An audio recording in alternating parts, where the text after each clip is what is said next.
بەڵێ ئازیزان بەرداوامین لەگەڵتان وەکو دەزانن ئەمڕۆ لە کاتژمێر هەشتی بەیانیەوە هەڵبژاردننی سەرۆکۆماری تورکیا و باکووری کوردستان لە باکووری کوردستان و تورکیا بەڕێوە دەچێت وەکۆی کە لە پێشتردا لە چواردەی ئایار هەڵبژاردننی پەرلەمان و سەرۆکۆماری تورکیا بەڕێوە چوو بەڵام هیچ کام لە کاندیدانی بربژێر بۆ سەرۆکۆماری تورکیا نەیانتوانی دەنگی پێویست بەدەست بهێنن بۆیە هەڵبژاردننی سەرۆکۆماری تورکیا کەوتا گەڕی دووەم و ئەمڕۆژ گەڕی دووەمی هەڵبژاردنەکان بەڕێوە دەچێت لەمڕۆی ڕۆنیا باس لەوە دەکەین گرنگی هەڵبژاردنەکانی تورکیا و باکووری کوردستان بەتایبەت سەرۆکۆماری تورکیا لە چیدایە و کام لە بربژێرەکان ئەگەر یاخود چانسی زیاتریان هەیە بۆی کە ببنە سەرۆکۆمار و لەگەڵ ئەوەش باسێک لەوە دەکەین لە ئەگەری مانەوە یاخود شکستی ئەردۆغان بارودۆخی تورکیا بەرەوکوێ دەچێت و لەگەڵەوە کاریگەریەکانی لەسەر باشووری کوردستان و ناوچەکانی دیکی کوردستان و پارچەکانی دیکەی کوردستان چی دەبێت بۆ گفتوگۆکردن لەسەر ئەم بابەتە میوانداریمان لە زۆر بەڕێز کاگ ئەنوەر حسێن بازگیر کردووە نووسەر و ڕۆژنامەنووس. کاگ ئەنوەر بەخێر بێ بەیانیت باش بێ سپاس بۆ ئامادەبوونت. هەربژی کاگ ئەنوەر ئەگەر سەرەتا لەو پرسەوە دەست پێ بکەین من دەمەوێت پێشبینی بەڕێستان وەربگرم بۆ گەڕی دووەمی هەڵبژاردنەکان پێتان وایە کە کام لە کاندیدانی بربژێر چانسی زیاتریان هەیە بۆی کە ببنە سەرۆکۆمار. زۆر سپاس لە ڕاستیە پێشبینیکردنەکان لەسەر ئەو ڕاپرسیانە وەستاوە کە پێشتر بەشێکی زۆر لە دەستگا و دامەزراوەکانی ڕاپرسی لە تورکیا پێشبینیان کردبوو لە دەورەی پێش هەڵبژاردننی خولیەکەم کە کریسدار ئۆڵۆ زۆر لە پێشەوەیە بەشێکی زۆری دەستگا بەناوبانەکان ئەم ڕێیان هەبوو کەچی لە خولیەکەمە بەداخەوەکە نەتیجەکەی ئاوا نەکەوتەوە. بەڵام دوای ئەوەی کە لە خولی یەکەمە ئاک پارتی و ئەردۆگان هەم لە سەر ئاستی کورسیەکانی پەرلەمان ڕێژێکی زۆریان هێناوە لەسەر ئاستی سەرۆکایەتیش لە ١49 دەنگەکانی هێناوە ئەکرێت تەسەوڕ و یا تەوقعەکەمان ئەوە بێ کە ئەگەر مفاجعەیەکی عەجیب ڕوونەدا کە پەیوەندی هەیە بە کۆمەڵی خاڵەوە پێچێ ئەردۆگان بمێنێتەوە وە سەرکەوتن بەدەست بێنێ کە ئەمە جێی ناخۆشحاڵی بەشێکی زۆری هێزە دیموکرات خوازەکانی ناوچەکەیە و واتە سەورەکەم تەواوی خەڵکی تورکیاش لەگەڵ ئەم مانەوەی ئەردۆگان نین. بەڵام ئەوەی کە زۆرتر چانزەدا بە کلیزار ئۆغڵۆ لە گەڕی دووهەمەکانە ئەگەر چانسێکی هەبێ یەکیانەوەیە کە لە خولی یەکەمدا نزیکەی 11 میلیۆن دەنگدەر دەنگیان نەداوە کە ئەگەر ئەو 2 میلیۆن و 800 هەزارش کە دەنگیان ناوە بە هاوپەیمانیەکەی ئاتا ئەوەشی لێ دەرکەین ینی هێشتا نزیکەی 89 میلیۆن کەس ماوە کە دەنگی نەداوە کە لەکە بە خۆتان نەزانن جیاوازیەکانی نێوان کلیزدار ئۆغڵ و ئەردۆگان لە خولیەکەمە کەمتر بووە لە 3 میلیۆن دەنگ 2 میلیۆن و 500 هزار دەنگ بووە بۆیە ئەو ژمارەی دەنگی نەداوە ئەگەر بچێتە سەر سندوقەکانی دەنگدان ئامارەکان ئەڵێن کە ڕەنگە بە قازانجی کلیزدار ئۆغڵۆ تاوا بێ ئەو خاڵێکی بوو خاڵێکی تریشەوەیە کە کلیزدار ئۆغڵۆ تانەی لە زیاتر لە 2 میلیۆن دەنگی ئەردۆگانداوە لە خولیەکەمە کە پێی وایە ئەوانە شایستەنین و ئەوانە تەزویراتی تیاکراوە جگە لە پارتی چەپی سەوز و هەدەپەکە ئەوانیش زیاتر لە چەندین هزار تانیان هەیە لە دەنگدان بەتایبەتی لە هەندێک ناوچە کوردیەکان کە بە قازانجی ئەردۆگان تاوا بۆ پیان وایە گومانی لەسرە هەموو ئەمانە ئەگەر کۆ بکرێتەوە و ئەگەر ئەوانەی کە دەنگیان نەداوسنە سەر سندوقەکانی دەنگدان بۆیە تەسەوڕەکرێ مثلەن چانسێکی کەم ڕەنگە بۆ کلیزدار ئۆغڵۆ هەبوو. بەڵام لە ئەسڵ ینی پێیان هەندێک لە چاودێرانی سیاسیش پێیان وایە کە دەستێوەردانی رووسیا لەم کارە و حاکمێتێک کە بەدەست ئەکە بۆ ئەردۆگانەوەیە لە ماوەی 21 ساڵی ڕابردووە و ئەوەی کە دادگاکان سربەخۆنین لە تورکیاوە پێوەست کراون بە سیاسەتی ئاک پارتیەوە و ئەوەی کە لە ڕابردوو سیستەمی پەرلەمانی گۆڕیەوە بۆ سیستەمی سەرۆکایەتی ئامانجەکەی ئەوە بوو کە هەموو دەسەڵاتەکانی کۆی سیستەمەکە لە دەسەڵاتی خۆیان کۆ بکاتەوە و بتوانێت لەم جۆرە هەڵبژاردنانە و لە هەر پرستێکی گرنگە مامەڵەیەکی ناتەندروستکە بە قازانجی خۆی تاوا بێ ئەمانە هەمووی گومانە خەنە سەر پرۆسەی دەنگدان لە تورکیا هەرچەندە پێمان وایە کە سەرەڕای هەموو ئەمانە هێشتا لە تورکیا پرسێکی دیموکراسی یا بابەتێکی دیموکراسی هەیە کە لانی کەمەتوانێت هەموو هێزەکان بەشداری بکەن بەڵام بەداخەوەی کە ئێمە ئەو لەم هەڵبژاردنانە تا دێ تۆخترێ بێتەوە و زۆرترەی بینین ئەوەیە کە نەزعەی ناسیۆنالیستی نەزعەی هێزە ڕاستڕەوەکان لە تورکیا بێل جگە لە ئەردۆگان تا دێ هەڵەکشێ ڕێنجەکەی بەرزترێ بێتەوە مەسەلەن دیقەت بە جگە لە مەهەپە باخچەلی و جگە لە هاوپەیمانێتی ئاتا بە تایبەتی پارتی دادپەروەری و جگە لە یاه پارتی ئەکشاڵ مینەر ئەمانە هەمووی ئەسنە ناو چوارچێوەی هێزێکی ڕاستڕەوی متەتەڕیفی ناسیۆنالیست کە ئەمانە و بەشێکی زۆری بنیادی ئەم هێزانە و بەرزبوونەوەی ڕەنجەکانیان لەسەر دژایەتی گەلی کوردە ئەم سێ هێزە و زایدەن هێزی تریش ڕەنگە وردە پێیابن هەرەوەی ئەو نەزئەر ڕاستڕە و ناسیۆنالیستی کە لە ئەوروپا سەری هەڵدا و هەندێک پێیان وایە بەرەو فاشیزم و ڕاسیزم مەڕوا لە تورکیا جگە لە ئەردۆگان تا دێ خەڵکانێکی زۆر ئەسنە ناو پەرلەمانەوە و لە ناو پرۆسی سیاسی تورکیا جێگایانە بێتەوە و بە نەزەری من ئەمانە یەکەم کاریگەری نێگەتیڤ جێڵن لەسەر پرسی دیموکراسی لە تورکیا و خاڵی دووەمیژەوەی کە ئەمانە تا دێ پیان وایە کورد لە ناو تورکیا مەترسیە دوژمنە و لەسەر حسابی کورد دەنگەکانیان زیاترەکەن. هەڵبەت راپۆرتێکمان ئامادەیە پێکۆبینەی راپۆرتەکە دەبین دواتر بە گفتوگۆکان بەردەوام دەبین بە تایبەت ئەو پرسەیە گەر ئەردۆغان بمێنێتەوە دۆخی ناوخۆی تورکیا بەرەوچۆ هەنگاو دێنێت. راپۆرتێکمان ئامادەیە پێکۆبینەی راپۆرت دەبین پاشان بە گفتوگۆکە بەردەوام دەبین.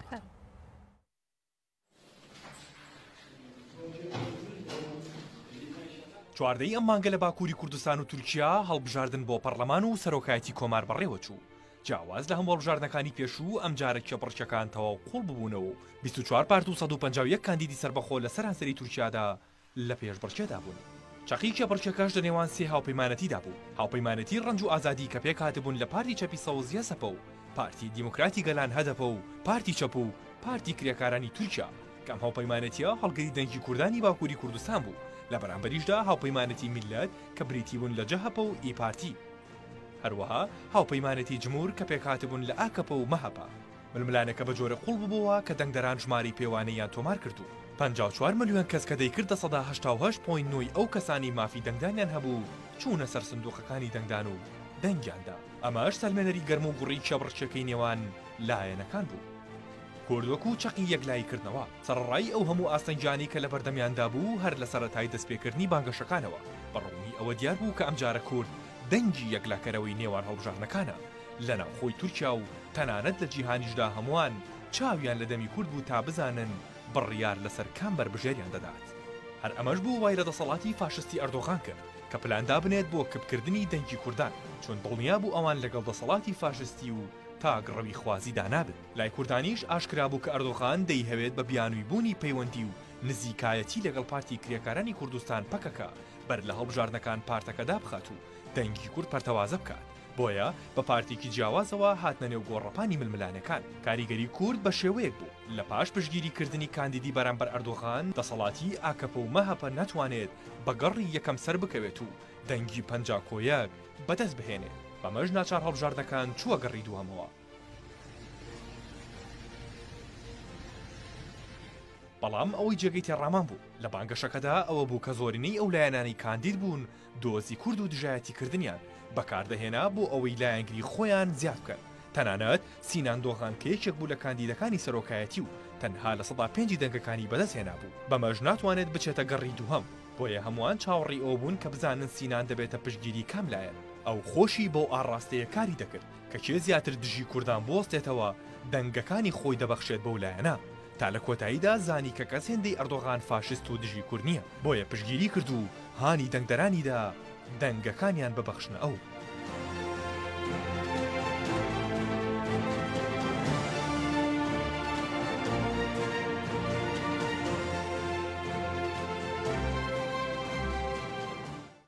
بەڵێ سوپاس بۆ هاوکارانمان بۆ ئامادەکردنی تەوەرۆڕۆنیە بەردەوام دەبین بە گفتوگۆکانمان. کاگەنۆت من دەمێ بۆ پرسە بگەڕمەوە لای بەڕێستان باسیەوەت کرد کە چانسی ئەردۆغان هەندێک زیاترە بۆ مانەوەی کاتە دەمێ بپرسم دقیقە گەرە ئەردۆغان بمێنێتەوە لە سەر کورسی دەسەڵات کاتە دۆخی ناوخۆی تورکیا بەرەوچۆ دەبات. وەڵا لە ڕاستیە دوو بۆچوون هەیە بۆچوونێکی هەیە بۆچوونێکیان پێی وایە کە ئەردۆغان لە ماوەی 21 ساڵی حکومیە و ئەکپارتی توانیوێتی دەستکەوتی زۆر بۆ گەلی تورکیا بەدی بێنێ کە حتمما ئەو بۆچوونە بەشێک حقەتیشی تایەوە بەشێکیشی پەیوەندی بەو نەزعە فاشیت ئەکەپۆ هەیە کە پێی وایە تورکیای گۆڕیەوە خستوێتی سەر ڕێڕەوی هێڵی وزە و توانیوێتی بە قەولی خۆی دیموکراسی پێشخا و توانیوێتی بارودۆخی ئابووری خەڵک پێشخە ئەو دیوێکێتی کە لە ڕاستی ئەمانە بەشێک حقیقەتی تایە. تورکیا لە ماوەی 20 ساڵی ڕابردووە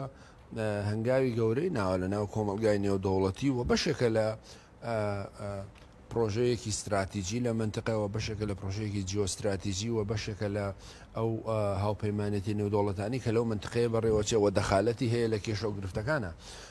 مەسەلەن لە شەڕی ئۆکرانیا بۆتە تەرەفێکی گرنگ لەو بابەتەیە لە بینی مۆسکۆ لەلایەک و ئەمریکا ئەوروپا لەلایەکەوە و لەلایەکەوە لەگەڵ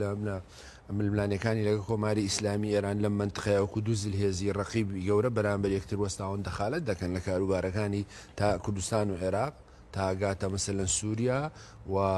تەنانەت لە ئەفغانستانیش تورکیا دەخالەتی کردبووجگە لە کێشەکانی لیبیا و هەموو ئەوانە دەخالەت دەکات و لەسەر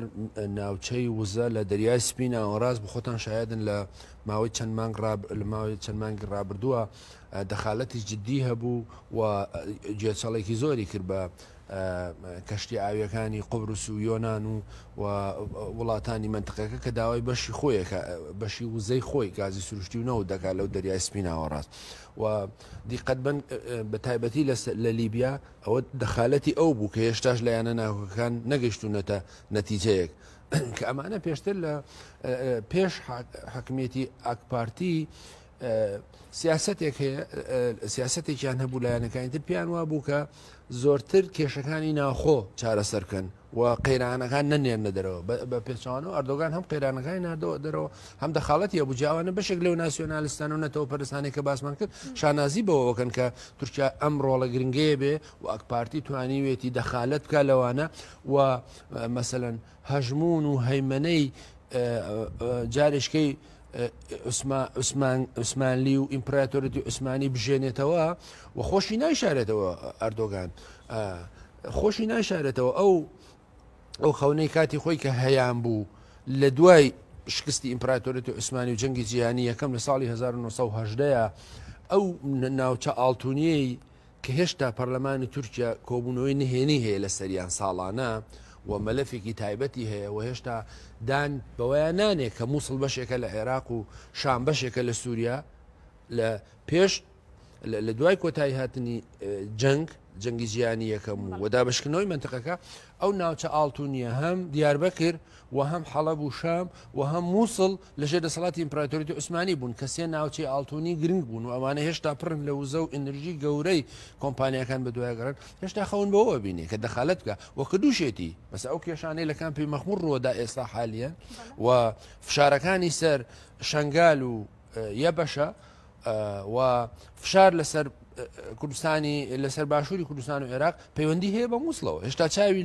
لە مووسڵە و خۆشیان لە میساقی میلی تورکیایە ولا لە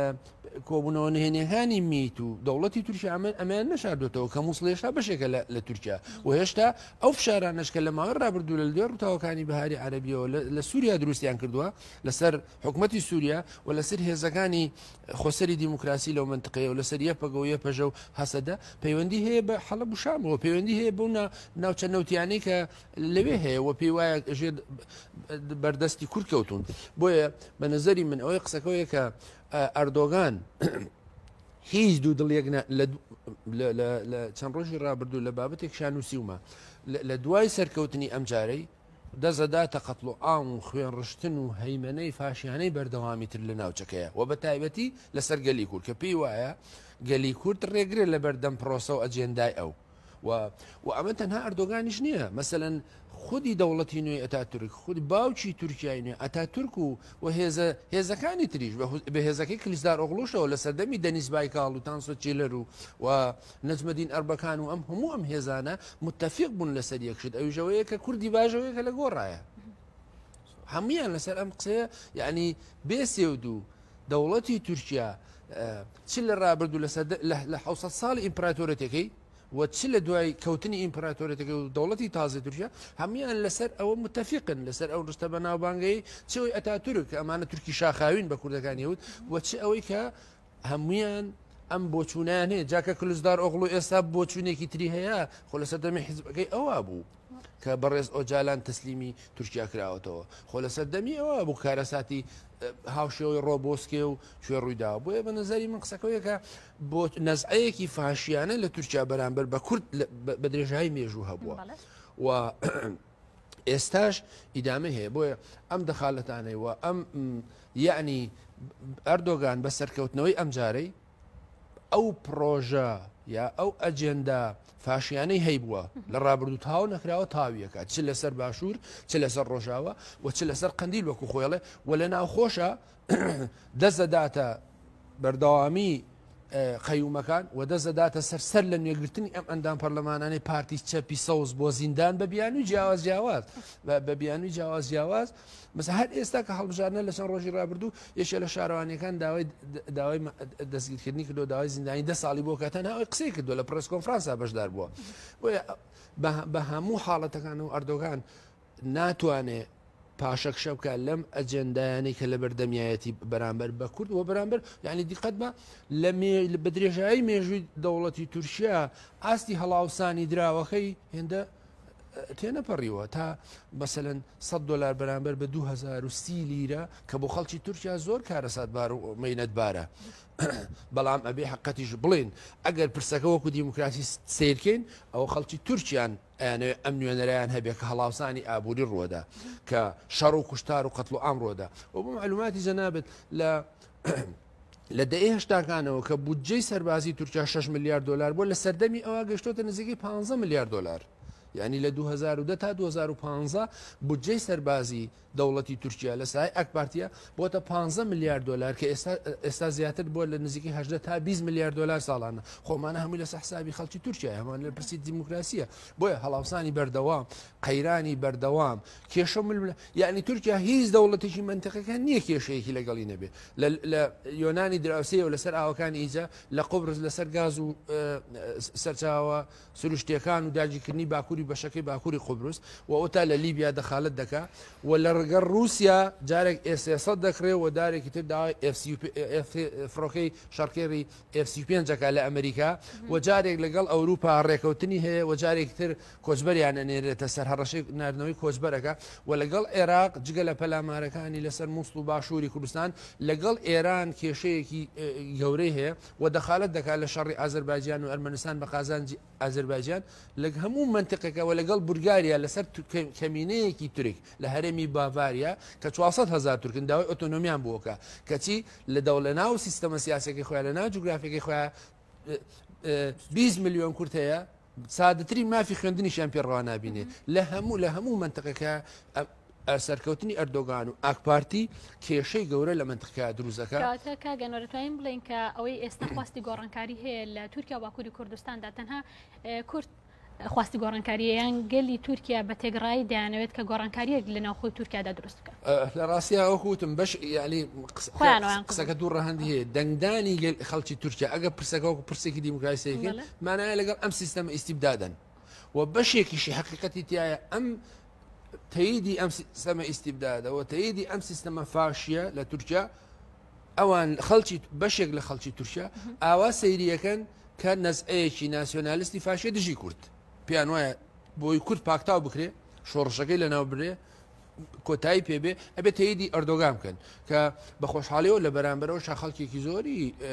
دیموکراسی خواز و خەڵکێکی سکیۆلار و خەڵکێکی مەدەنی و خەڵکێکی ئاشتی خواز و پرسی دیموکراسی بە گرنگە بین هەر ئێستا لەناو ئەو کاندیداتۆرانەی پارتی چەپی سەوز لەو 65 بەشیشیوانە تورکن خەڵکی وەکو جەنگی چانداری تایە و مەسا خەڵکی وەکو ئیشماعیل بێشکچیەیە کە بە درێژایی مێژووی دیفاعی کردووە لە تۆ و زۆر لەمانە هەن و زۆر لەو ڕۆژنامە نووس و نووسەرانە تەنها خەڵکی گەورەی وەکو ئەلیف شەفق نووسەری گەورەی وەکو ئەلیف شەفق پشتیوانی لە خەباتی ینی خۆیڵێ ئەڵێ من شەرمەکەم لەنا ئەم سیستەمای ئاژیم کە ئاواکە بۆیە بە نظری من بەشێک لە خەڵکانی ئازادی خواز و دیموکراسی خوازی تورکیا هێشتا هەن کەمیژ نین بەڵام قسەکەوەیە کە لە سایەی کودەتا لە سای کودەتا یەک بە دواییەکە لە سایەی مەسەلەن ئەو سیستەمە ئیستیبدادی کە هەیە لە سایەی ئەو دەستگای میت و جەندرمە مثلەن ئەم ئازادی خوازان و دیموکراسی خوازانە نەیتوانیەوە سەرکەوتوو بێ هەر بۆیە مثلەن باشێکی زۆر لەگەڵ پرسی دانووسانن هەرەوەی پرۆسی ئاشتی ئۆسلۆی ساڵی 2013 و دواتر دانووسانەکانی نێوان قەندیل و تورکیا پیانوا بووکە بەشێکی زۆری نووسەران و ئازادی خوازانی تورکیا لە ماوەی 20 ساڵی ڕابردوو پیانوا بۆ کە کێشەی کو دەکرێت لە ڕێگای پرسی دیموکراسیەوە چارەسەر بکرێت بەڵام ئەردۆگان جاروبار ئەمەی وتووە بەڵام تاکتیک بۆ استراتیژ نەبوو ئەگەر ئەیتوانی لە 20 ساڵی 21 ساڵی ڕابردووە ئەیتوانی پرسی کورد چارەسەر بکە ئەیتوانی بە ڕێگایەکی باشا بیبە قەندیل ئامادەی نیشان داوە هەم ئەو قسە بە ناوبانگەی کە هەیەڵێ ئەگەر تۆ قەندیل بەلایانی سەرەکی مخاتب نازانی خۆ هەدەپە لە بەردەستی خۆتە بۆ بە مخاتبی نازانی بەڵام قسەکەەوە ئەوەیەوێ خەباتی قەندیل و خەباتی شار یا خەباتی شاخ و شار بۆکو دووشتی جیاوە سیرکە کە بێگومان ئەمەوانیە بێگومان مەسەلەن بەڵام ئەکرێ لەگەڵ هەدەپە دانووسان بکە نەک سەرۆکەکەی هاوسەرۆکی بخاتە زیندانەوە بۆیە بە نەزەری من تورکی ئەردۆگان هیچ باوەڕێکی بە پرسی کورد نەماوە لە تورکیا ناتوانێت لەسەر دەستی ئەو ئەیتوانی ئەو پرسەی کە تورکت ئۆزال درێژەی پێدا ئەیتوانی ئەم بەردەوامی بکە وەز بەشێکی زۆر لە چاوە دێران لەگەڵ هاتنی ئاکپارتی و ئەو سیاستی دەریە بڕیپیان وا بوو کاتوانێت سیاستەکانی تورکت ئۆزال تاواکە بە پرسی دیموکراسی بگاتە نەتیجەلانی کەم لەگەڵ کورد بەڵام بەداخەوە نەکەوەی نەکرد ڕێک پێچوانەی ئەوەی کرد زۆر باشە کاگەنەر بەردەوامی لە گفتوگۆکانمان لە ئێستا دەچینە ئەوروپا و ڕۆژنامەنووس بێریڤا محەممەد لەگەڵمانە بۆیە کە دوایین لە ئێستادا هاوکارمان حاضر نییە میوانەکەمان لەگەڵ کاگەنەر بەردەوامی دی کاگەنەر من دەمێت پرسی ئەوە بکەم تا چەند هەڵبژارنەکانی گەڕی یەکەم بە سەرکەوتوو دەبینین وە خۆش ئاماژەت پێدا بە هەزاران سندوقی دەنگدان هەیە کە تانەی لێدراوە چ لەلایەن کلیژدارۆکڵۆ چ لەلایەن پارتی چەپی سۆزەوە بەڕێستان تا چەند ئەو هەڵبژارنە بە سەرکەوتوو هەڵبژارنێکی دیموکراسی دەبینەوە پێتان وایە دەنگی نێو سندوقەکان ئەوەی کە 1940 باردۆغاندراوە دەنگێکی ڕاستەقینەیە دوورە لە تەزویران وڵا لە ڕاستیا ئێمە لە ناو پرۆسەکەیانی بەڵام ئەوی کە چاودێریەکەن هەرەوەی کەوتم بەشێک لە لەوانەیە کە نزیکن لە بارودۆخەکەەوە بۆ چوونیان هەیە یکیانەوەیە کە پیان وایە رووسیا دەخالەتی کردو لەم پرسەیە وەکو چۆن ئێران و ئیمارات لە هەڵبژاردنەکانی دەورەی پێشووی عێراقا دەخالەتیان کرد و ژمارەکانیان گۆڕیوە پێیان وایە رووسیاش لەم بابەتەوە دەخالەتی هەبووە بە قازانجی ئەردۆگان کاری کردووە وەجگەلەوەی وەکوتم هەم کلیژدار ئۆغڵۆ هەم پارتی چەپی سەوز پێیان وایە کە تەزویرات کراوە و بەشێک لەو دەنگانە حەقیقی نین و تانیان لێداوە بە تایبەتی کلیژدار ئۆغڵۆ وەکوتم پێی وایە تانەی زیاتر لە 2 تا 2 ملیۆن و 500,000 دەنگی ئەردۆگان پێی وایە کە ئەوانە دەنگی حەقیقی نین و غەشیان تیاکراوە کە هەر ئەمەش پرسەکە یەکلا کردەوە وەکوتم جیاوازیەکەی نێوانیان تقریبا 2 ملیۆن و 500,000 دەنگ بووە لە نێوان کلیژدار ئۆغڵۆ و ئەردۆگان بەڵام قسەکە ئێستا واقعەتەکەوەیە کە ئەردۆگان وەکوتم هەموو پنتەکانی دەسەڵاتی بەدەستەوەی میت جەندرمە سوپا و کۆمیسیۆنی هەڵبژارنەکان و دادگا و دەستگا ئەمنیەکان هەموو ئەوانەی کە بەدەستەوەی ئەتوانێ ئەم گەمانە بکە تورکیا ئێمە سەرڕای ئەوەی کە پێمان وایە هێشتا لە منتەقەکەیە شتێک نووزەیەکی دیموکراسی تیاماوە بەڵام پێشمان وایە سەرکوت و ئیستیبدادی ئەوە توانێ ئاڕاستەی دەنگدانەکە بە شکڵێک بگۆڕێ بەڵام هۆکاری خۆشی هەیە ئوستاز بۆچی کلیژدار ئۆغڵۆ نەیتوانیەوە سەرکەوتوو بێ یەکێکیانەوە هاوپەیمانە شەشقۆڵی کە لە سەرەتای ئەنجامیاندا کێشەی تێکەوت و هاوپەیمانەتێکی تونند و تۆڵ نەبوو لانی کەم مەسەڵەن میراڵ ئاکشنار پێی وایە کە وەکو هێزێکی نەتەوە پەرستی ناسیۆنالیست پێی وا بوو کابێت دژایەتی کورد هەبێلەوە و تەنانەت پارتیسە بوو هەدەپی قبول نەبوو ئەمە لە هاوپەیمانەتەیە بۆیە ینی هاوپەیمانەتەکەی تۆکمە نەبوو بە پێچوانەی هاوپەیمانەتەکەی ئەردۆگان کە وەکوتم هەم لەسەر پەنابەران بە پلەی یەکەم تەیدی مانەوەی پەنابەران کرد و هەم لەسەر دژایەتی کورد کە بەشێکی وەکوتم ئەکسریەتی کۆمەڵگای تورکیا ئەم نەسعە قەومی ڕاستڕەوە ناسیۆنالیستی پێ باشە پێی خۆشە ئەوان ئەم خەڵکەی کە لەگەڵ ئەم ئاراستەیە یەک دی بابەتەکە بینێ پێی وایە کورد کێشەیە لە تورکیا پێی وایە کوڕەکانیان بەدەستی کورد کوژراوە بەڵام ئەوە نابینێ کە لە ماوەی لە ساڵی 1984 لە دوای ڕاگەیانی خەباتی شاخ زیاتر لە 40,000 گەلیلا و خەڵک شەهید بووە و دایک و باوکان کوڕەکانیان شەهید بوو ئەوان ئەوە نابینن ئەمە و ئەوان ئەوە نابینن کە ئەمە لە پێناومانەوەی گەلی کووردە ئەم خەبات و شۆڕشە و بە درێژایی ئەم سیسل ساڵە خەبات بۆ لە پێناویمانەوەیە و خەبات نەبووە لە تێکۆشان نەبووە بۆ داگیرکردنی خاکی تورکیا بۆ شکستی دەوڵەتی تورکیا بۆ بەداخەوە بۆ کوژدانی کوڕی خەڵک ئامانجەکە ئامانجێکی نەتەوەی بووە ئامانجێکی ئینسانی بووە بۆ بەدیهێنانی مافەکانی گەلی کورد وەلانی کەم بۆ مانەوەی خودی کورد مانەوەی فیزیکی خود لەسەر خاکی کوردستان خۆ پێش دروستبوونی پارتی کرێکارانی کوردستان خۆ دەوڵەتی تورکیا خۆی ئەوە باش دەزانێ تەنانەت ژنومێردەکان لە ناو ماڵەکانی خۆشیان نانتوانی بە زمانی کوردی قسە بکەن حرام بوو قەدەغە بوو بۆی هەبوو ئیخباری بکرێن زمانیان ببڕن ینی قسەکەوەیە کە ئەم تەحەولە گەورەی ڕوویداوە لە دەرەنجامی بەرخوردانی خەڵکی گەلی کورد بۆمانەوەی بۆ نەفۆتانی ئێست دوای ئەو هەموو قەتڵ و ئامە خودی ئەحمەد تورک ڕێزار ئەحمەد تورک یعنی دیقەت بە لە یەکێ لە دیدار و بیرۆریەکانیە ئەڵێ من لە زیندانەکانە پاشماوەی پیسایی خۆمیان دەرخواردەیەم ئەخر لەکوێ دنیاوە بوو کەچی ئێستا هاتووە لە ناو پرسێکی دیموکراسیا بەشداریەکە دەستی ئاشتی درێژ کردو ئەڵێ با ڕێککەوین یعنی لەمە ئاشتی خواستر یعنی خودی بەڕێز ئۆجالان ئەوە زیاتر لە 23 ساڵە لە زیندانەکە چێڵەوەرە با ڕێکەوین بەڵام ئەوانیانەیە تەسلیم بین بەو مانایی کە ئەوەی کە ئەو کوردانی ئێستا لە ناو هاوپەیمانەتێکی ئەکپارتین و ئەو ئەندام پەرلەمانانی کە لە ناو ئەکپارتین ئەوەیەوێ ئاوا بێ هەموو گەلی کورد ئاوا بچێتە بەردەستی بەداخەوە بۆ معلوماتی جەنابتان لە دوای دەست بەکاربوونیە لە دوای 2002 هاتنە سەرکاری ئەکپارتی بەردەوام لە پرۆسەکانی هەڵبژاردنە 50 تا 70 ئەندام پەرلەمانی کورد بوون بەڵام ئەو کوردانە بوون کە وەکو ئەو بیر دەکەنەوە بەداخەوەکە ئەوە پەیوەندی هەیە بە سایکۆلۆژیای تاچ کوردەوە لە ناو دەوڵەتی تورکیا کە گەلەکەی ئاوا چاوسێنێتەوە سەرۆکانی خلێنە زیندانەوە بەڵام تەیدی ئەم جۆرە سیاسەتەکەن و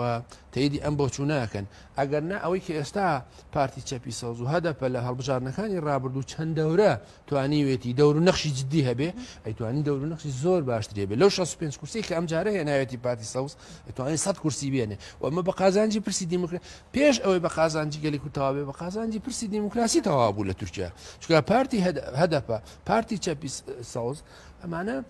ئەن باوەڕیان بە پرسی دیموکراسیە باوەڕیان بە پێکەوە ژیانی کورد و تورک هەیە باوەڕیان بەوەیە کە ئەو شەڕە کۆتایی پێبێ ئەگەر ئەم شەڕە کۆتایی پێنەیە دڵنیام لە قازانجی تورکیا نابێ لە ڕووی اقتصادیەوە لە ڕووی ینی تورکیا کەم ڕۆژ هەیە لە میدیاکانی جیهانی ڕخنەی لێ نەگیرێ لەسەر پرسی دیموکراسی لەسەر زیندانی ئەندام پەرلەمانەکانی لەسەر هەڵاوسانی ئابووری لەسەر شەڕ و دەخالەت و بردومانی قەندیل و باشوور و ڕۆژاوای کوردستان و گێچەڵ بە وەکوتم بە یۆنان و قوبرس و دەخالەتی لە لیبیا و فشاری لەسەر یعنی ڕۆژ نێ ڕخنەی لێ نەگیرێ لەسەر ئەم سیستەمە سیاسیە بەڵام قسەکەوەیە کە بەشێکی کۆمەلگای نێودەوڵەتیش بەشێکی ئەو کۆمەلگای نێودەوڵەتی واشنگتۆن و ئەوروپایا با بڵێم برۆکسل کە هاوپەیمانەتی یەکێتی ئەوروپایە زۆر جار چاوە نوخێنن لەم جینۆساید و قەتڵ و ئام و بربەرەتی کە تورکیا دەستی داوەتی ئەیانتوانی فشاری زۆرتر بکەن لەسەر ئەوە باشە فشاری زۆرتر لەسەرەوە بکەن کە مثلا ناکرێتەوە ئەندام پەرلەمانێک حەسانەی هەیە دەنگیاوە خە تەنها لەسەرەوەی بڵێ کاکە کوردستان ئەوە تا لێرە لە دڵی منایە بیخەیە زیندانەوە ینی ئەوان بەداخەوە کە ئەوان زۆر جار دیعای دیموکراسیەکەن ئەوان لە بەشێک زۆر جار لە پشت ئەم سیستەمەوە لە پشت ئەم دەسەڵاتی ئەکپارتی و ئەردۆگانەوە ساون بۆ قەتڵ عام و جینۆساید ڕاستە دەستی تۆ خۆش بەکگەنەوە کاگەنەوە باندێک باسیش لەوە بکەین لە سەرەتادا باس لەوە کرد کە ئەگەر ئەردۆغان لە دەسەڵاتدا بمێن تۆ کاریگەریەکانی لەسەر ناوخۆی تورکیا و پارچەکانی دیکە بە جۆرە کاریگەری جێهێڵی باست کرد بەڵام با هەندێک بە ورتر باس لەوە بکەین کاتێکە لە ئەگەری مانەوەی ئەردۆغان لە دەسەڵاتدا ئەو کاریگەریانی کە لەسەر باشووری کوردستان و سیاسەتی ئێرە بەجێهێڵە چییە؟ لە ڕاستی ئەردۆگان و ئاکپارتیش و خودی دەوڵەتی تورکیا بەگشتی ینی وەکوتم لە دروستبوونی دەوڵەتی تورکیا لە سەردەمی ئیمپراتۆری ینی ئەوان دیسان قسەیەکی تری بە ناوبانجیان هەیە ئەڵێ ئێمە دەوڵەتی کوردی ئەگەر لەسەر مانگیش بێ دژین ڕوخێنین ئەم بۆ چوونانە بەڕاستی جێگای مەترسیە و ئینسان ئەبێ هەست بکە کە مەترسی گەورەی بەرامبەرێتی ئەمە خاڵێکی تریشی ئەوەیە لە دوای دروستبوونی هەردوو ئەزمموی باشووری کوردستان و ڕۆژاوی کوردستان تورکیا هیچ درێغی نەکردووە لە قەتڵ و ئام لە فشار لە هێرش لە پەلاماردان لە تیرۆر لە هەموو ئەوانە هیچ درێغی نەکردووە بەڵام ئەوە خۆڕاگری هەم خەڵکی باشوور هەم خەڵکی ڕۆژاوایە ماوەتەوە لە بەرامبەر ئەو فشار و ئیستیبدادەی تورکیا یعنی دیقەت بە لە دوای ڕووداوەکانی مەسەن ڕاپەڕینی خەڵکی کوردستان لەنەوەیەک و دوای ڕوخانی باس و هەموو ئەوانە دەخالەتی تورکیا بەشداری تورکیا لە هەرێمی کوردستان بەشدارێکی نێگەتیفانە و شەڕەنگێزانە بووە. یعنی چ لە پشتیوانیکردن لە بەرەی تورکمانی لێرە بە ناحەق و چ لە پشتیوانی جارێک لە سونیەکان و چ لە دەخالەتی لە هەڵبژاردنەکانە و چ لە فشارەکانی بۆ سەر خەندیل و شنگال و مووسڵ و چ تەنان لە پشتیوانیکردن لە گروپی تیرۆریستی داعش لە 2014 و دەشارەوە نییە کە تورکیا دەخالەتی جدیە بۆ پشتیوانی جدی لە داعشەکەەوە هەتاگا بە ئێستاش و بۆیە بە نظری من ئەم فشارانەی بەردەوامێ بێوەکو تیشم خەونێکی گەورەیان هەیە بە گەڕانەوەی مووسڵ بە کۆنتترۆلکردن و دەست بە سەراگرتنی وزەی بە تایبەتی وزەی ئەنرژی و نەوتی مووسڵ هیچ دوو دڵیان نییە ئەگەر بۆیان بکرێ و جای دەنەوەی کە فشارەکان و بردومانی درۆنی بەردەوامی سەر قەندیل و فشارەکان لەسەر حکوومەتی هەرێمی کوردستان بۆ دەرپەڕاندنی کامپی مەخمور و بۆ بەرتەسکردنەوەی هێزەکانی یەپەشە لە شنگال و بۆ فشار لەسەر یەکێتی و پارتی لەسەر حکوومەتی هەرێمی کوردستان بۆ دەرپەڕاندنی خەڵکی سڤیل و مەدەنی باکوور یا خەڵکانی شۆڕژگێر و تەنانەت بە خۆشتان نەزانن ئەوە چەند مانجێکە فڕۆکەخانەی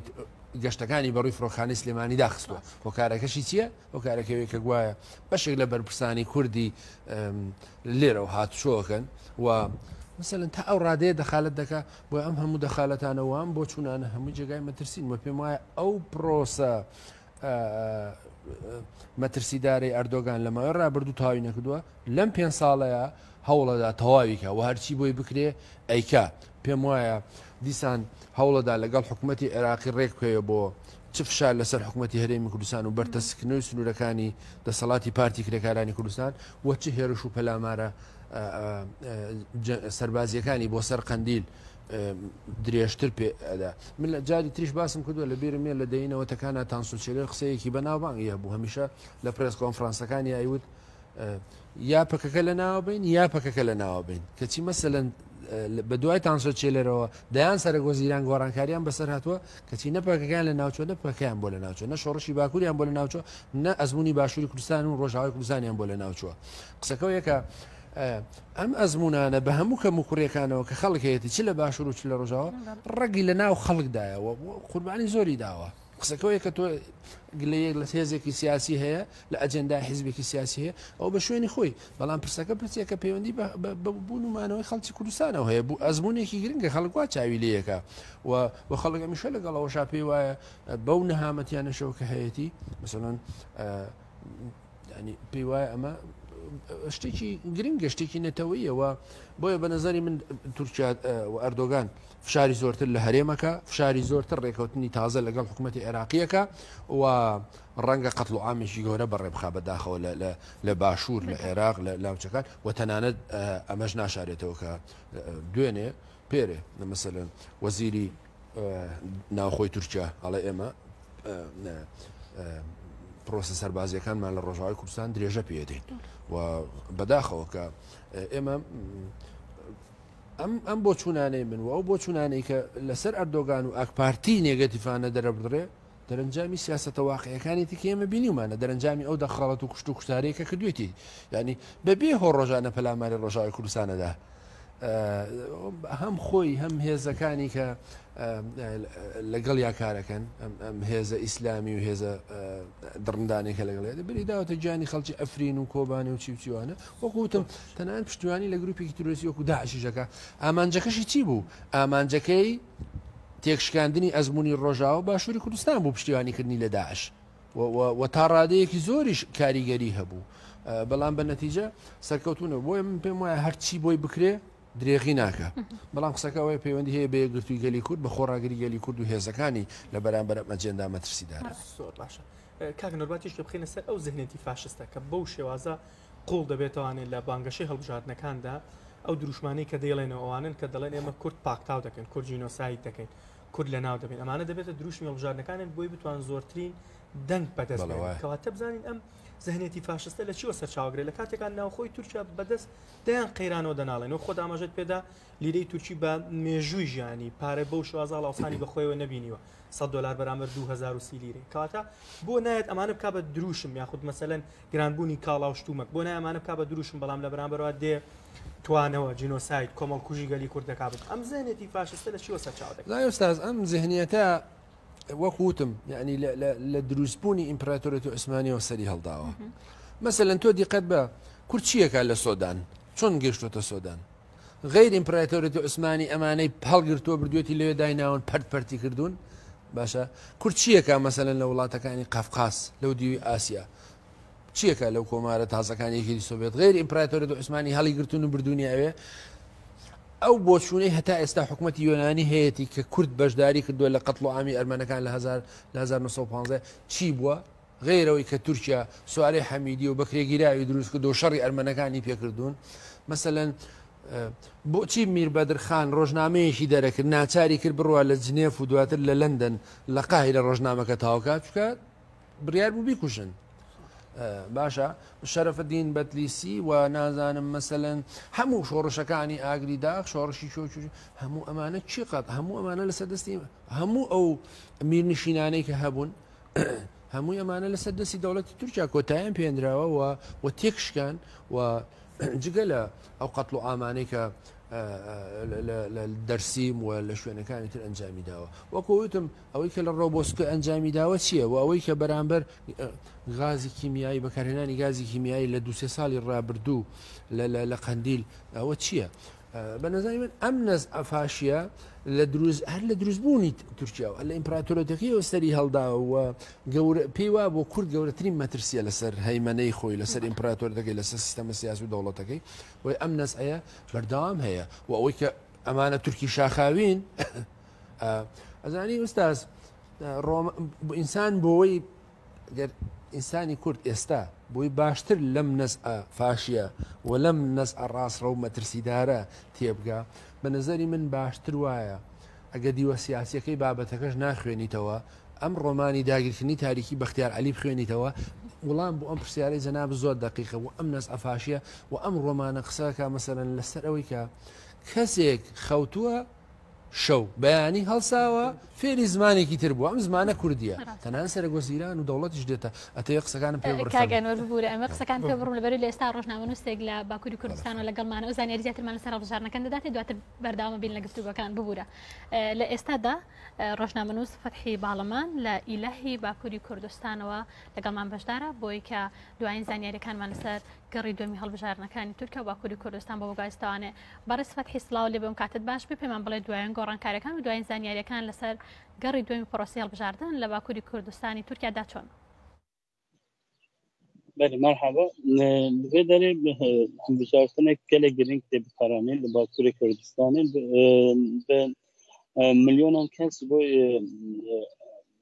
Serokvezîrê Tirkiye bê hilbijartin niha çî ser sandoqa serê şeratê da heta niha berdewam dike bi dengdayînê li her derê Kurdistanê dengdayîn berdewam dike belê 14 مهدا چون دنگه خود کارانین گلی باکوری کردستانی حالی باکوری کردستانی نامزد سروکوزیری کلشتاروğlu دنگه مازن در تپیداری دنگه وقتی سر هفته در کته شیست در کته و داره دنگه کرینگ در کته استاجی گلی باکوری کردستانی بوی سروکوزیری سروکوزیر اردوغان بشینه به چی سرساندروقا تکارمان جوا سروکوزیر همبری کرده ایریشک برفرح داید دست بکرین چند سال ایریشک برفرح داید دست بکرین آرمانجا کرمانجا باکور evet yani همبری با ایریشال همبری با خطیانا و دنگ خوب کار بینه و باید چند ساله هم برای کرده ایریشک گرینگ باید دست بکرین و باجارین کرده وک ونچاب کرین گرفتن زوردهی هر روزه بردام دکه اردوغان بشینن و اوک وانا پارتینه و بشینن جبونه دنگ خب پارتینن بل حال ترکیه سیستم اویدی هل بجارتن اتحادیه آواد کردن هل بجارتن دا يعني آلی اولهی دا حتی نجیکی داری هری و داری مثلا 14 ماه دا جدیده یا نهاد چه حتی نی وقت بین اصلاف امزاده دی و داری دی یه سکای دی و داری ورداجی دی دسته دا نامینه گوریوی دولت yani یه سکا گوریوی نزی yani ta agahi naysandı Ali Hilbijartine da Gorivya partiyen siyasi tedbiri xoda sandı ne kuş bu aile evlihi da beri erişin hemberi evek sandık hat Paris ve uzanın Süleyman Soylu gotu evek oy ve tesi heye saziye yani saziye platforma kusa heye beri bir platforma ki yani eriş hatta desteklerin o bütün ticari sandığa kabul nakim yani ev eriş elvederi hem beri müşahede haya yani eriş şu bak ali nahilin kurnizi sandığa ben hatta ni yasakay nahilin hatta ciki deçin piştivi helbejartın yani gava itiraz çedre yani hem beri bir itiraz çedre نه قبول کردن یعنی گوری بیا پارتی سیاسی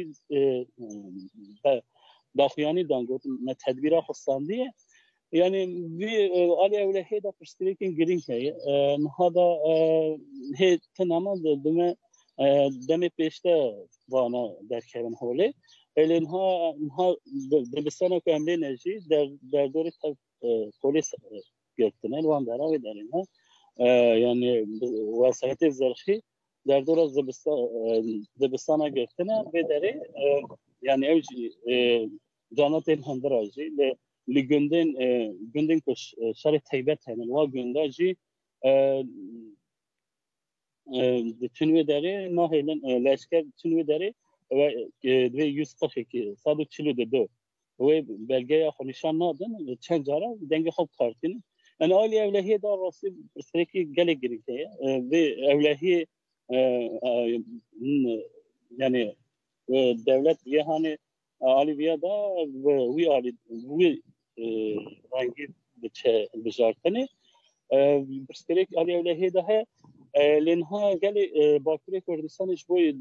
أردوغان هرا حمو شيء بايريشان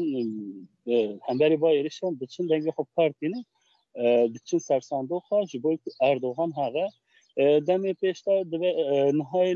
سر شبکه 80 داین ها دست بکرد دمی پیشتا دیگه هر زیاده بچی بده گوریوی می آگاهی وارا پارو بکنه ها روش اوهایم دانو جانا پارو سپاس بۆ تۆ هاوڕێفەتی کە لەم بەشەی ڕۆنیا لەگەڵمان بووین سپاس بۆ ئەمە دەبووین دەست خۆش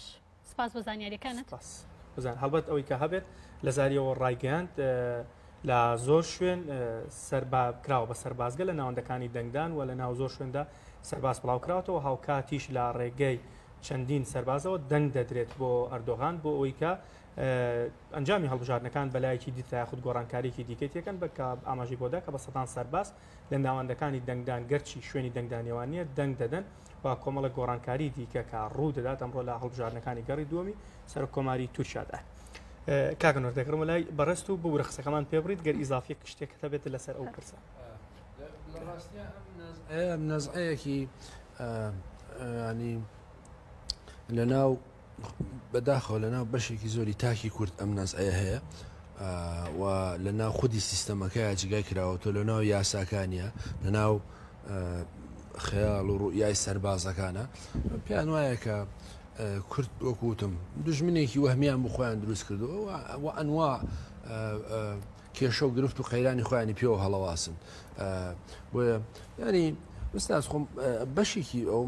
مۆزوعەکە پەیوەندی بە کورتەیەوە لە ناوخۆشیانە مەسەلەن دیقەت بە ساڵی 1952 کاتێ جەلال بەیار عەدنان مەندەریس و جەلال بەیار پارتی دیموکراتی تورکیا دروستەکەن و لە هەڵبژاردنەکانی 1952 ئەتوانن مەسەن 152 دەنگەکان عفو 1962 1952 دەنگەکەمیان 408 کورسی پەرلەمانیەنن کەچی مەسەلەن زۆر بە ئاسانیان دوایی عەدنان مەندەریس لە دوورگەی ئیمرالی ئەدامەکەن جەمال گورسەل و ئەڵب ئەرسەلان کودەتاکەن و پرسە دیموکراسیە لە ناوە بن بە 408 کورسیەوە بە دوجار مەسەلەن هەر ئەم نەزعەیە پەنابە بۆ کوشتنی تورکت وەزال هەر لە بەرەوەی دەستی درێژکردەوە بۆ پرسی چارەسەرکردنی پرسی کورد لە باکوور بۆیە بە نەزەری من سوپا و کودەتا و ئەم سیستەمە فاشیە لە هەموو شوێن حزوری هەیە بۆ تێکشکاندنی هەر پرسێکی دیموکراسی و بۆ تێکشکاندنی هەر خەونێکی تاکەکانی کورد و مثلەن بە تەنها کورد نییە مثلەن ئەوان دژی عەلەویەکانن و دژی کەمینەکانی چەرکەسن و دژی یعنی تورکیا خۆی هەر ئەساسی دەوڵەتی تورکیای چ ڕابردوو و چ دەوڵەتی ئەتاتورک هەر لەسەر ئەمە بنیاندراوە هەر لەسەرەوە بنیاندراوە کە مەسەلەن نەزعەیەکی قەومی فاشیانی بە قوتی تایە و دیقەت من لە ڕێکەوتنەکانی ساڵی 1970 نیوانی شێتی نیشتیمانی حکوومەتی عێراقی تورکیا دەخالەت دەکاتێکیەدا و تەنانەت لەو لە شۆڕشەکانی ژینای پارساڵی ڕابردوو لە ئێران ئەو دەخالەتی هەبوو و لە هەر شوێنێک ئەم هەست بکە ئامانجێک بۆ سەر بەخۆی بۆ بەدیێنەکانی خەونی مافەکانی تاکەکانی ئەم منتقەیە هەیە ئەو دەخالەتی تیاکە و درێغی ناکە بە نظری من بێگومان نەزعەیەکی فاشی مەترسیدار بەڕێوەیە لە داهاتووشە زۆر باشە کاگەنوەر لەگەڵەوەی کە 100 ساڵەی تورکیا و ناوچەکە بە شەڕ و جەنگ و قەیراندا تێدەپەڕێت ئیدی کاتی ئەوە نەهاتووە و پێتانوانییە کە پێویستە 100 ساڵی داهاتوو 100 ساڵی پێکەوە ژیان و ئاشتی و 100 ساڵی ئەوە بێکە ئیدی کێشە و گرفتەکان لە تورکیا و ناوچەکەیە بە گفتوگۆ بە ئاشتیانە چارەسەر بکەین مەخواستی هەموو گەلانی هەموو نەتۆکانی تورکیانە ڕاستە ئەگەر من بەست ڕێکەوتنامەی لۆزانە کە لە 23 مانگی تەموزی داهاتووە یادی 100 ساڵی تێپەڕەکە بەنظری من ئەم ڕێکەوتنامەیە کارەساتێکی گەورە بوو بۆ گەلی کوڕوە هەڵۆشانەوەی پەیماننامەی سیڤەر بوو کە لە بورگەکانی 61 و 62 حەقی دەوڵەتێکی سربەخۆی لە دوای جەنگی جیهانی یەکەمەوە ئەدا بە کورد بەڵام بە ڕێکەوتنامەی لۆزان کە تورکیا خواسی تورکیا بوو بەڵام ئەندازیارەکانی بریتی بوون لە ئەمریکا و فەڕەنسا و بەریتانیا و ئیتالیا و یابان و ئەمانە بەداخەوە کە بخەونەکانی کوردیان گۆڕیەوە بە کۆمەڵە دەستکەوت بۆ تورکیا هەر بۆیەش ئەوەی کە پێشتر باسم کرد تورکیا ڕازی بوو بە لە دەستدانی حەڵەب و شام لەلایەک لە ڕۆژاوای لە سووریا و لە دەستدانی مووسڵ حەڵەب بەر فەڕەنسیەکان کەوت و مووسڵش بەر ئینگلیزەکان کەوت هەر بۆیە دەوڵەتی ئەتاتورک ڕازی بوو بەو مامەڵەیە کە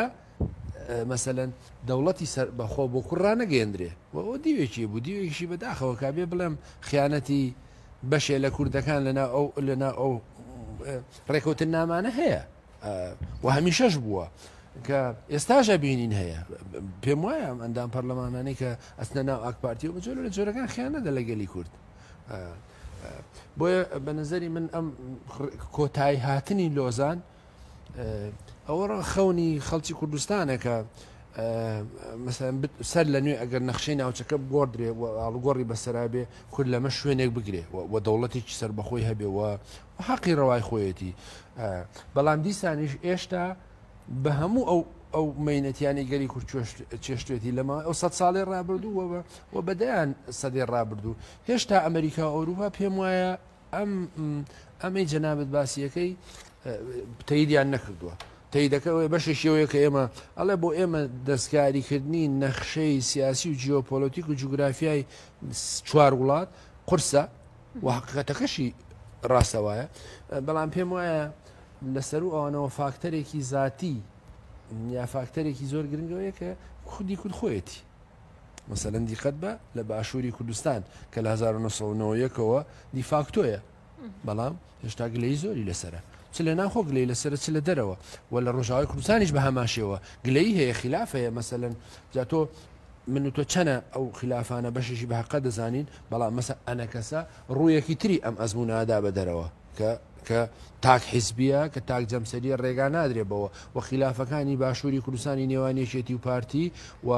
دواخستنی پەرلەمان دەستا و دەستنەکردنی دەسەڵاتی وەکو پێویست و بوونی نائەدالەتی و گەندەڵی هەموو ئەوانە مەسەن ئەمریکا و ئەوروپاڵن ئەمە خۆتان کە ناتوان ئەزمونونەکەتان باش بەڕێوە بەرن تا ئێمە هەنگاو بنین بەڵام لە هەر حاڵدا پێم وایە کۆمەلگای نێودوڵەتی هێشتا بە جۆرە لە جۆرەکان نایەوێت کۆتایی بە ئەو ڕێکوتنامی شۆمەی لۆزان بێنێ وەسیڤەرێکی تر چێکە لە منتەکەکەیە بە خاتری گەلی کوردستان. کاکنۆ ڕەبەت لە کۆتایی بەرنامەکە نزیکە بینەوە پێم خۆشە بە کورتی بەڵام ئەم پرسەم وەربگرم ئەو شەوەیە کە باسی ناوماڵی کوردت کرد ناوخۆی کوردت کرد سێرەکە نەمە زەهنێتی دەوڵەتی داگیرکاری تورکیا دەبینین چۆنەوە دەیخوێنینەوانێ دەست لە کۆمەڵکوژی جینۆساید پاختاوکردنی گەلی کورد لە هەر چوار پارچە ناپارێزێت تەنانەت وەک ئاماژەت پێدا دەستێوەردانەکات لە شۆڕشی ژینامیندا بەڵام دەبینین لە نێو باشووری کوردستاندا لە سەروبەندی هەڵبژارنەکانە پشتگیرێکی تەواوی ئاکاپۆ مەهاپە دەکرێت سیرەکەیت خودی مەسعود بەرزانی دەچێت بۆ بانگەشی هەڵبژاردننی ئاکاپۆ مەهاپە لە تورکیا بەشداریەکات و هاوکات بەشێک لەلایەن ئیسلامیەکانیش دەکەونە نێو گەمێ و هاوکاری ئەردۆغانەکەن کاتە ئەمە بۆچی لە کاتێکا کە دەزانین ئەو زەهنێتە چەندێک دوژمنی گەلی کورد خۆی لە ڕاستیە ئەم دەوڵەتانەی سەردەستی کوردستان و داگیرکارانی کوردستان هەمیان دوژمنی گەلی کوردستان هەموو هێزە سیاسیەکانەوەزانن بەداخەوە کە ئەم پەیوەندیە حیزبیانە لەگەڵ وڵاتانی سەردەست بە تایبەتی هێزە ئەساسیەکان چ پارتی کرێکارانی کوردستان چێکێتی نیشتیمانی و چ پارتی دیموکراتی کوردستان ئەو پەیوەندیانە هەندێک جار ئەو پەیوەندیانە واردە پەیوەندی ئەم هێزانە لەگەڵ دەوڵەتانی تر بەڵام بەشەتێ لەسەر حسابی خەڵکی پارچەکانی ئەمە نەبێ بۆیە بە نەزەری من پەیوەندی نێوان پارتی دیموکراتی کوردستان و پەیوەندی پارتی تورکیا ئەکرا پەیوەندێکی ئابووری بێ بەڵام پەیوەندی نەبێ بە پرسی کاریگەری نەبێ لەسەر پرسی دیموکراسی خەڵکی باکووری کوردستان یا شۆڕشی قەندیل بە نەزەری وان پەیوەندیانە بۆ هێزەکانی تیژ ڕاستە لە ڕاستیە کارێکی باش نییە بەڵام قسەکەەوەی کە بۆچی ئەمە ڕووەدا ئێمە شایدەوەی ساڵی 2013 وعد بوو کۆنگرەیەکی نەتەوەی لە هەولێر بەسرێ هێزەکان چەندین دانیشتنیشیان کرد چەندین جەلسەیان بەڕێوە برد و تەنانەت بە پێی پارچەکانی کوردستان کورسیەکانی ئەندامێتی ئەم هێزانە دیاری کرا کەچی بەدا خۆسەری نەکرد و هەر خودی تورکیانە هێشت ئەم ڕێکوتن نامەیە ئەم پرسە بچێتە پێشەوە و ئێستا کە جاروبار کۆنفرانسی گەورە مەسەلەن لە مانگی تەموزی داهاتوو کۆنفرانسی لۆزانە بەسرێ بەڵام هەندێک لە هێزەکانی باشووری کوردستان و هێزەکانی ڕۆژهەڵاتی کوردستان حزوریان نابێ بە بیانوی جیاواز مەسەلەن دوێنێ پێرە کۆنفرانسێکی تر هەبووە لە لۆزان مەسەلەن هێزەکانی زۆر هێز بەشداریان تیان نەکردو پیان وایە ئەوە حەقیقی نییە بۆیە قسەکەوەیە مەسەلەن ئیدۆلۆژیزەکردنی هەموو ئەم پرسەنەتەوەیانە لە ڕێگای حیزبەوە ئیدۆلۆژیزەکردنیان بە نظری من ناتوانێت بە ئاکام بکە و ناتوانێت ئەو یەکگرتووی جەنابەت ئەڵێ بەدی بێ بۆیە پێویستی بەوەیە کە ئەم ئیدۆلۆژیزەکردنە لە پێناو پرسی گەلی کورد لە پێناو پرسە دیموکراسیەکان بخرێتە لاوە ئەم فیدراسیۆنی ئەم هەوپەیمانێتی کە پێویستە پێک بێ بیر لە ئەم مەترسیانە بکاتەوە یعنی چەیەکێتی نیشتیمانی کوردستانە بێ بزانێت کە بەڕاستی لەناو ئەو هەموو دۆستایەتی هاوپەیمانێتی لەگەڵ ئێران دۆستی گەلی کورد نییە و پارتی دیموکراتی کوردستانە بێ بزانێکە تورکیا دۆستی گەلی کورد نییە و پارتی دیموکراتی کوردستان پارتی کرێکارانی کوردستانی ژەوێ بزانێکە کۆماری ئیسلامی ئێران دۆستی گەلی کورد نییە لەنا ئەم پەیوەندی سیاسیانە ئەکرێ هەبێ بەڵام وەکوتم لەسەر حسابی خەڵکی ئەم پارچانی کوردستان نەبێ بەڵام دەوڵەتانی داگیرکرد ئەم پەیوەندیان ئاوا ناوێ ئەو پەیوەندیان بە جۆرێک ئاڕاستە بکەن بە چۆرێک بەڕێوەی بەرن کە لە قازانجی خۆیان و لە دژی ئەزمموی بە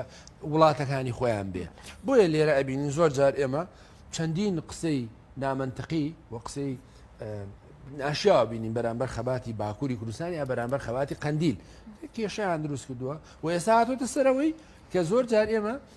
تەنانەت خەریکە بۆچوونێک جەیەکەوێ کە کاکە کۆمەڵە و دیموکرات وەکو دوو هێزی ڕۆژهەڵاتی یا پەژاک لێرە مشکلە دروستەکان گرفت دروستەکان هەر ئەم دەربڕینی ئەم بۆچوونانە بەرامبەر کۆمەڵ و دیموکرات و پەژاک و پەکەکە لەلایەن باشوورەوە بۆ پێم وایە ئەوانە خزمەت بە پرۆسی سیاسی داگیرکەرانەکە و بەڵام ئەوە مانایەوە نییە مەسە ئەبێ کۆمەڵ و دیموکرات و پەژاک و پارتی کرێکارانی کوردستانیش بارودۆخی ئێرە لەبەر چاو بگیرێ کە من پێم وایە لەبەر چاویان گرتووە بەڵام قسەکەوەیە کە ئەم شۆڕشە لە ئەم شۆڕشەکە هەیە مەسەلەن یعنی خۆی نییە ینی لە ڕاستیە